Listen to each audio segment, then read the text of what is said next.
बिस्मिल्लाहिर्रहमानिर्रहीम। अस्सलाम वालेकुम स्टूडेंट्स, कैसे हैं आप? उम्मीद करता हूँ आप सब खैरियत से होंगे। तो students, again its time to study the chemistry. Last time जो हमने टॉपिक पढ़ा उसमें आपने चार्ल्स लॉ को पढ़ा, उससे पहले आपने बॉयल्स लॉ को पढ़ा, उससे पहले आपने गैस लॉज को देखा कि ये किस काम के लिए जो है वो हम इनको यूज़ करते हैं या स्टडी करते हैं। उससे पहले आपने प्रॉपर्टीज़ जो हैं वो स्टडी की अपनी गैसेस की, लिक्विड की और सॉलिड की। उससे पहले आपने स्टेट्स ऑफ मैटर, मतलब कि ये सारी वो चीज़ें थीं जो गैसेस के बिहेवियर को समझने के लिए बहुत ज़्यादा ज़रूरी थी। विदाउट देम आप गैसेस के बिहेवियर को अंडरस्टैंड नहीं कर पाएंगे। ठीक है, तो उम्मीद करता हूँ कि आप सारा कुछ जो है वो प्रिपेयर कर रहे हैं, याद कर रहे हैं और अपने टाइम को बड़ी अच्छी तरह से यूटिलाइज़ कर रहे हैं, जो कि करना भी चाहिए आपको, क्योंकि मेहनत का फल मेहनत किए बगैर आपको नहीं मिलेगा। तो स्टूडेंट्स, आज हम अपने टॉपिक की जानिब चलते हैं और हमारा टॉपिक जो है आज वो क्या है जी? हमारा टॉपिक है आज डेरिवेशन ऑफ एब्सोल्यूट ज़ीरो। ठीक है, डेरिवेशन ऑफ एब्सोल्यूट ज़ीरो।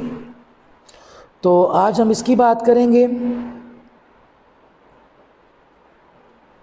तो डेरिवेशन ऑफ एब्सोल्यूट ज़ीरो में आपने सबसे पहले, जैसा कि हम करते हैं, हम लिखेंगे अपना टॉपिक, और टॉपिक का नाम क्या है जी? Derivation of absolute zero. Okay, ये आपका बेटा टॉपिक है। अब इसमें जैसा कि हम शुरू से करते आ रहे हैं अपने हर टॉपिक में, क्योंकि उर्दू में इसको तारीफ़ कहा जाता है, इंग्लिश में इसको डेफिनेशन कहते हैं। तो किसी भी टॉपिक को स्टडी करने के लिए जो सबसे पहली और ज़रूरी बेसिक चीज़ होती है, हमें उसके बारे में एक शॉर्ट सा इंट्रोडक्शन, उसकी तारीफ़, उसकी डेफिनेशन कि in this topic what we are going to study, वो चीज़ हम इसके अंदर देखेंगे।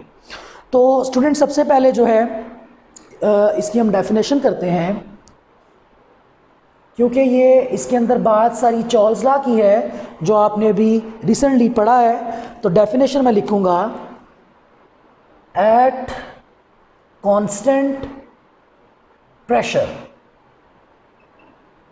अब देखें, अगर आप चार्ल्स लॉ को याद करें, ठीक है, उसमें बच्चों आपके पास जो रिलेशन था वो क्या था? V is directly proportional to T, मतलब कि वॉल्यूम जो है वो क्या है? डायरेक्टली प्रोपोर्शनल है किसके? T के। तो इसीलिए मैंने कहा कि चार्ल्स लॉ से रिलेटेड है। तो इसमें भी हमने सबसे पहले बात क्या की? प्रेशर क्या है? कांस्टेंट। मैंने आपको लास्ट टॉपिक में बताया था कि जो चीज़ इक्वेशन के अंदर, रिलेशन के अंदर, फॉर्मूला के अंदर गिवन नहीं होती है, इसका मतलब क्या है? वो कांस्टेंट है। और जो चीज़ें गिवन होती हैं वो क्या होती हैं? आपके पास वेरिएबल्स होते हैं। तो इसमें क्या कहेंगे हम? At constant pressure the volume of gas increases or decreases by 1/273। 1/273 क्या है स्टूडेंट्स? ये इसका बेसिकली जो है वो वॉल्यूम है of its original volume at 0 degree Celsius and for every 1 degree Celsius rise or fall in temperature। Students, ये इसकी डेफिनेशन हो गई। एट कांस्टेंट प्रेशर, के जब प्रेशर हमारा कांस्टेंट होगा, वॉल्यूम जो है किसी भी गैस का इंक्रीज होगा या डिक्रीज होगा। कितना इंक्रीज या कितना डिक्रीज? बाय 1/273। किस में से? ओरिजिनल वॉल्यूम में से। मतलब कि उसके ओरिजिनल वॉल्यूम में या तो आपके पास वॉल्यूम में ज़्यादती आ जाएगी, ज़्यादती से मुराद है इंक्रीमेंट आ जाएगा, बढ़ जाएगा, या तो वॉल्यूम कम हो जाएगा। किसके ऊपर? 0 डिग्री के ऊपर। And for 1 degree Celsius rise और फॉल इन टेम्परेचर, और ये डिपेंड करेगा किसके ऊपर कि आप कितना टेम्परेचर बढ़ाते हैं या कम करते हैं। इस टॉपिक के बारे में अगर मैं आपको जनरल और बड़ी स्ट्रेट फॉरवर्ड सी बात बता दूं तो स्टूडेंट्स, जब भी आप, इसमें चक्कर क्या होता है कि आपको मैं अभी टेबल से भी समझा देता हूं कि जब भी आपके पास टेम्परेचर आप राइज करते हैं, बढ़ाते हैं, तो जितना आप टेम्परेचर बढ़ाते हैं उससे दुगनी जो चीज़ बढ़ती है वो क्या होती है? वो आपका वॉल्यूम होता है। इसी तरह से आपकी बुक के अंदर पेज नंबर 46 के अंदर ये सारी बातें उसने बताई गई हैं। तो कहता है ऊपर वाली जो स्टेटमेंट है इसको जो है वो आप इसको जो है वो समझने के लिए, अंडरस्टैंड करने के लिए आप एक हाइपोथेटिकल गैस डाटा ले लें। हाइपोथेटिकल गैस डाटा से मुराद ये होता है कि अज्यूमिंग डाटा आप जो है वो ले लें। तो कहता है अगर आप इसके अंदर 0 डिग्री सेल्सियस लिखते हैं तो स्टूडेंट सबसे पहले मैं क्या करूँगा, सबसे पहले मैं आपको यहाँ पे एक टेबल ड्रॉ करके देता हूँ। तो उसमें क्या है जी, एक जगह ले लें आप वॉल्यूम, किसके अंदर? आपको पता है ना इसके यूनिट्स होते हैं सेंटीमीटर क्यूब के अंदर। यहां पे आप ले लें टेम्परेचर, किसके अंदर? डिग्री सेल्सियस के अंदर। और यहां पे आप ले लें टेम्परेचर इन केल्विन स्केल के अंदर, के फॉर केल्विन स्केल। और यहाँ पे आपके पास जो है वो रिलेशन जो आपके पास था इसका जो है वो चार्ल्स लॉ का, आपके पास क्या था? V directly proportional to T which is equal to V is equal to KT। तो क्या हो जाएगा आपके पास जो है वो V over T is equal to K relation बनता है चार्ल्स लॉ का। अच्छा स्टूडेंट्स देखें, सबसे पहले तो मैं लिखूंगा यहाँ पे एक वैल्यू किसके लिए? 0 के लिए, टेम्परेचर डिग्री सेल्सियस के लिए। तो देखिएगा ये 0 डिग्री सेल्सियस है। आपको मैं पहले भी फॉर्मूलाज थोड़े बता चुका हूँ। तो फॉर्मूलाज के अंदर मैंने स्टूडेंट्स को यही बताया कि बेटा अगर आपको अपना टेम्परेचर जो कि डिग्री सेल्सियस में है उसको कन्वर्ट करना है किसके अंदर? केल्विन के अंदर। तो आपके पास जो फॉर्मूला होता है वो ये होता है K is equal two degree Celsius plus 273। क्या मतलब है इसका? कि जिस भी टेम्परेचर को आपने केल्विन में कन्वर्ट करना है उसकी डिग्री सेल्सियस में जो वैल्यू है वो यहाँ पे लिखें, उसके अंदर 273 ऐड कर दें और आपके पास क्या आ जाएगा? आपका टेम्परेचर केल्विन में कन्वर्ट हो जाएगा। तो लेट्स से इसी की बात करते हैं। तो अनफॉर्चुनेटली ये हमारे पास है ही 0 है। तो बेटा 0 किसी भी चीज़ में ऐड करें या सब्ट्रैक्ट करें, आपके पास आंसर वही आता है 273 ही आपके पास आंसर आ जाएगा। तो लिहाजा ये टेम्परेचर जो कि 0 डिग्री सेल्सियस था ये केल्विन में कितना आया? 273। अब आप मेरे को, मैंने पहले भी बताया इस टॉपिक में कि वॉल्यूम जो है वो टेम्परेचर का डबल होता है, लेकिन टेम्परेचर कौन सा? Temperature in kelvin. तो आइए इसको 2 से डबल होता है ना, 2 से मल्टीप्लाई कर लेते हैं। 2 × 3 6, 2 7 14, 1 कैरी, 2 × 2 4 + 1 5। तो इसका मतलब ये हुआ कि इसका वॉल्यूम कितना है? 546 जो है वो सेंटीमीटर क्यूब इसका वॉल्यूम है। अब फॉर एग्जांपल मैं टेम्परेचर में इंक्रीमेंट लेके आता हूँ किसका? 1 डिग्री का। तो स्टूडेंट्स देखें 0 से मैंने बढ़ा दिया कितना? 1 कर दिया। अगर आप इसको केल्विन में कन्वर्ट करना चाहते हैं तो यही formula K is equal to, इधर आ जाएगा डिग्री सेल्सियस की जगह 1 प्लस 273। तो स्टूडेंट्स आंसर आपके पास क्या आ गया? 274। अब ये आपके पास क्या आ गया? टेम्परेचर इन केल्विन आ गया। फिर से वही बात, वॉल्यूम जो है वो टेम्परेचर इन केल्विन का डबल होता है। इसको 2 से मल्टीप्लाई कर दो बच्चों। तो 2 × 4 8, 2 7 14, 1 कैरी, और 2 × 2 4 + 1 5। तो बच्चों आपका वॉल्यूम कितना हो गया? वो हो गया आपका 548। अब आ जाते हैं उसके अंदर कि हमारे पास जो बात कही गई कि जितना टेम्परेचर बढ़ता है उससे दुगना क्या बढ़ता है? वॉल्यूम बढ़ता है। क्या ये ठीक है? आइए देखते हैं। देखिए बच्चों 0 टेम्परेचर था, आपके पास वॉल्यूम कितना था? 546, लेकिन हमने टेम्परेचर कितना बढ़ाया? Only 1 degree. तो 1 डिग्री बढ़ाया, लेकिन इधर वॉल्यूम के अंदर चेंज कितना आया? वॉल्यूम के अंदर चेंज आया बच्चों कितना? 2 का। ये 546 था और ये क्या हो गया? 548 हो गया। तो हम इस चीज़ पे बिल्कुल बिलीव करते हैं और हमने इस चीज़ को प्रूव भी किया है कि जब हम अपना टेम्परेचर 1 डिग्री बढ़ाते हैं तो हमारे वॉल्यूम में इंक्रीमेंट कितना आता है? डबल का आता है। इसी तरह से आपकी बुक में भी यही चीज़ लिखी हुई है। तो कहता है अगर आप जो है वो हाइपोथेटिकल डाटा को लेट से आप कर लेते हैं क्या जी? आप 273 डिग्री ले लेते हैं, ठीक है? 273 डिग्री ले लेते हैं। बच्चों इसको आपने केल्विन में कन्वर्ट करना है तो K is equal two degree Celsius की जगह क्या आ जाएगा? 273। और आगे फॉर्मूले का वैसे ही क्या है? 273। इसको आप कैलकुलेटर में सम अप करें तो आंसर आ जाता है 546। तो 546 तो आ गया जनाबे वाला इसका आपके पास टेम्परेचर इन केल्विन। अब स्टूडेंट्स आपने क्या निकालना है, अब आपने इसका जो है वो वॉल्यूम निकालना है। तो 2 से मल्टीप्लाई बच्चों कर लें, 2 इंटू 6 12 होता है जी, बिल्कुल ठीक, 1 कैरी, 2 इंटू 4 8 प्लस 1 9 होता है, बिल्कुल ठीक, 2 इंटू 5 स्टूडेंट्स 10 होता है। तो आपके पास इसका वॉल्यूम क्या आ गया 1092 सेंटीमीटर क्यूब आपके पास इसका जो है वो वॉल्यूम आ जाता है। तो इसमें जितनी भी उसने थ्योरी के अंदर जो उसने आपको एग्जाम्पल्स या उसने करने को बोला हुआ है वो मैंने आपको करवा दिया है, लेकिन इसके बाद भी हम देखेंगे। नेक्स्ट देखिए बच्चों, आपके पास इसका जो फॉर्मूला होता है, इसका जो फॉर्मूला होता है इस प्रोसेस का, वो आपके पास फॉर्मूला क्या है जी, वो फॉर्मूला है आपके पास V किसके लिए आ रहा है इधर स्टूडेंट्स, V आपके पास यहाँ पे आ रहा है वॉल्यूम के लिए। तो फॉर्मूला है आपके पास VT is equals to V naught 1 plus T by 273। Clear हो गया। अगर हम इनको नॉमिनेट करना चाहें, तो हमारे पास सबसे पहले आती है ये चीज, ये क्या है जी, VT स्टूडेंट्स होता है आपके पास volume of gas at temperature, मतलब उसका ये है एक खास टेम्परेचर के ऊपर, वॉल्यूम मैं इधर लिख दूंगा of gas at specific temperature, ठीक है। उसके बाद स्टूडेंट्स आ जाता है V नॉट, इसको लिखने में तो जीरो पढ़ा जाता है लेकिन इसको कहते हैं V नॉट। तो V नॉट क्या होता है, ये आपके पास होता है students volume of gas eight 0 degree Celsius, मतलब कि गैस का वो वॉल्यूम जो कि किसके ऊपर है 0 डिग्री सेल्सियस के ऊपर है।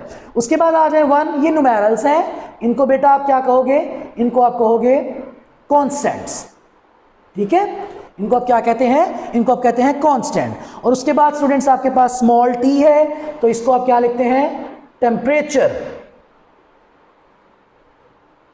ऑन डिग्री सेल्सियस कह लें या सेंटीग्रेड कह लें, वो आपकी अपनी मर्जी है, ठीक है। और उसके बाद 273 वो गेन आपके पास कांस्टेंट है और केल्विन की वैल्यू है।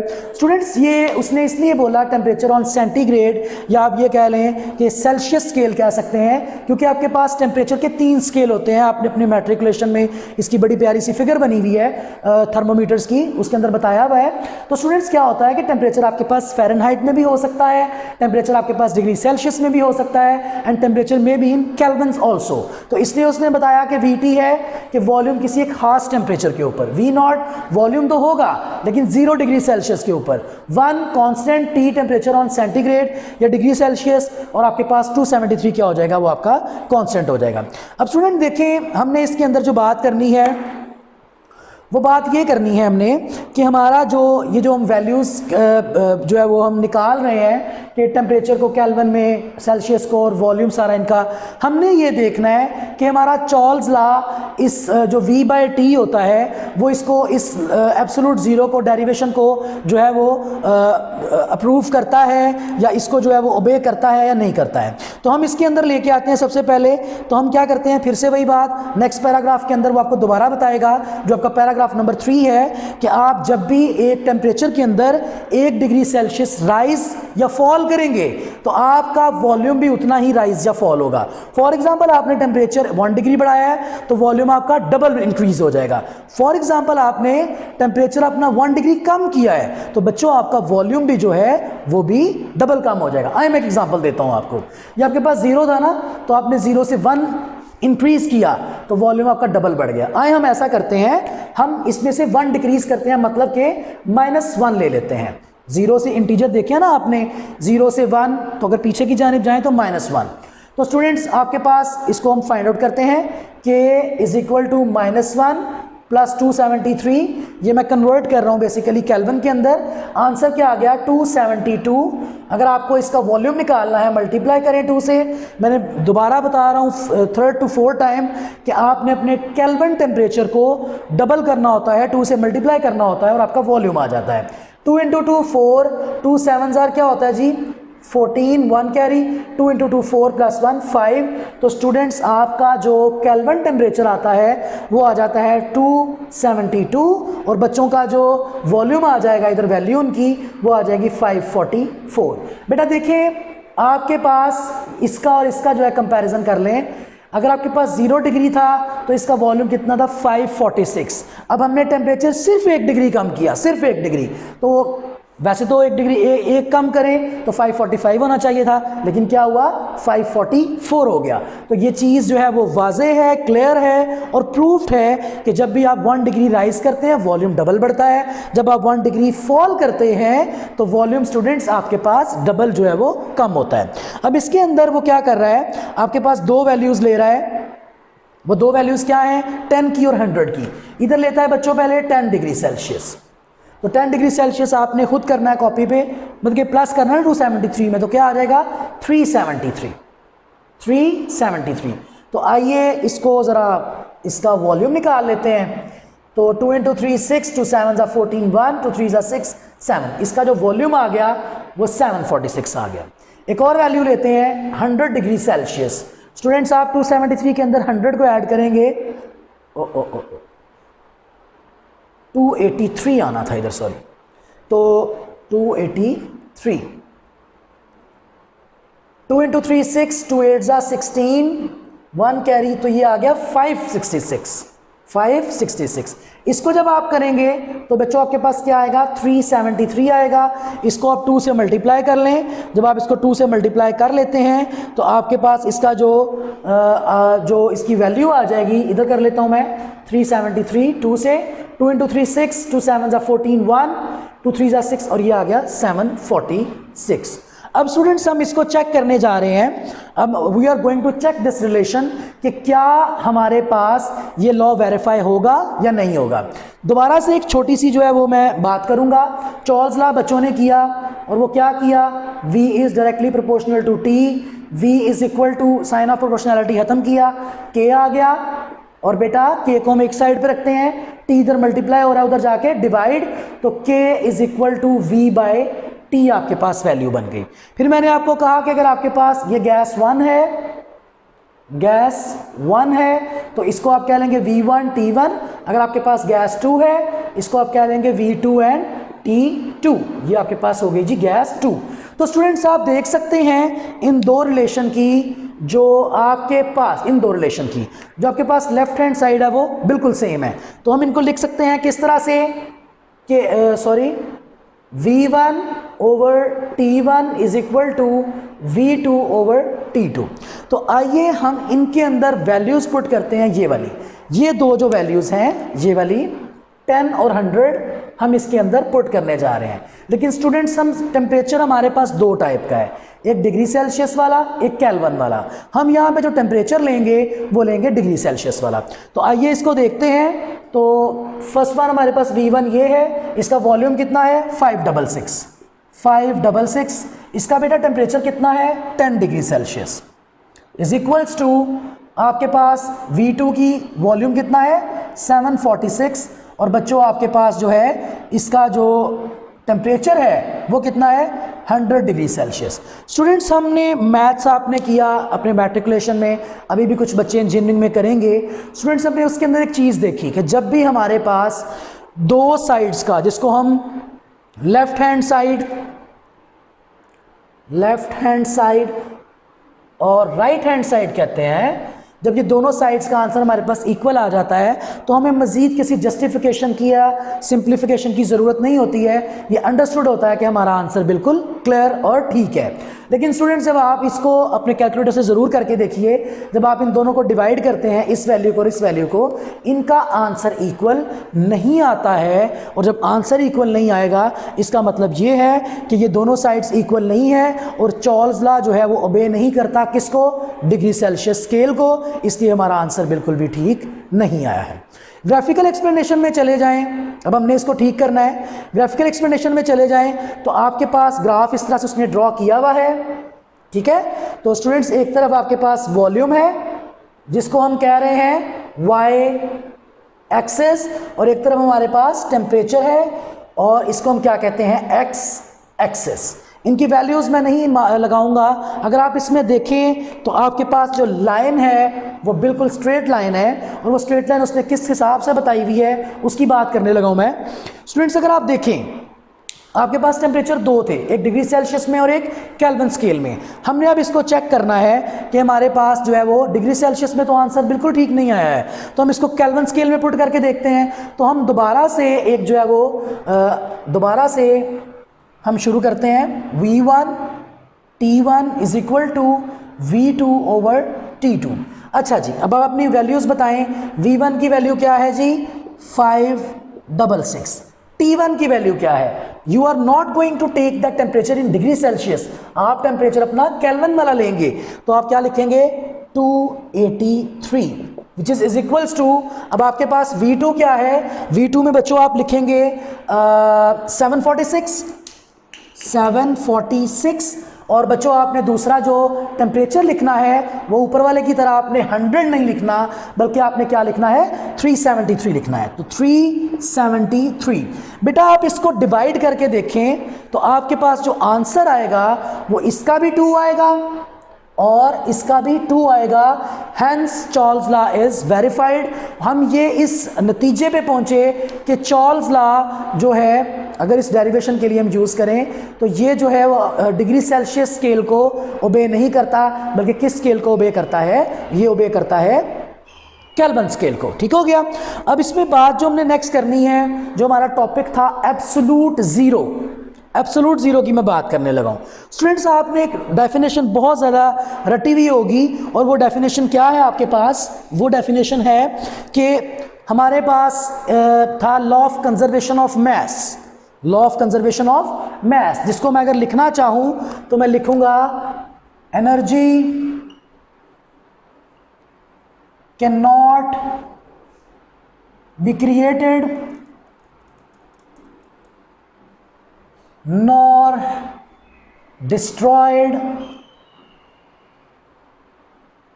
But change from one form to another। Clear ना? ये आपने पढ़ा हुआ है ना, law of conservation of mass। ठीक है, energy can not be created not destroyed but it can change from one form to another form. मतलब कि एनर्जी को ना तो आप बना सकते हैं ना आप ख़त्म कर सकते हैं, बस इसकी फॉर्म चेंज होती हैं। इसकी बड़ी कॉमन सी एग्जांपल दूं मैं आपको। कुछ बच्चे बाइक चलाते हैं और कुछ बच्चियां बाइक पे जाती हैं, बल्कि ये बहुत ज़रूरी चीज़ है, हर कोई इसको यूज़ कर रहा है। बच्चों पेट्रोल डलवाया, पेट्रोल ख़त्म हो गया। आप क्या कहते हैं जी? पेट्रोल ख़त्म हो गया। बच्चों वो आपकी पेट्रोल टैंक से ख़त्म हुआ है, वो उसका वजूद नहीं मिटा। वो क्या हुआ है? उसने अपने आपने उस पेट्रोल को यूटिलाइज़ किया है, उसने आपके इंजन को पावर दी है, एनर्जी दी है कि वो ड्राइव हो सके।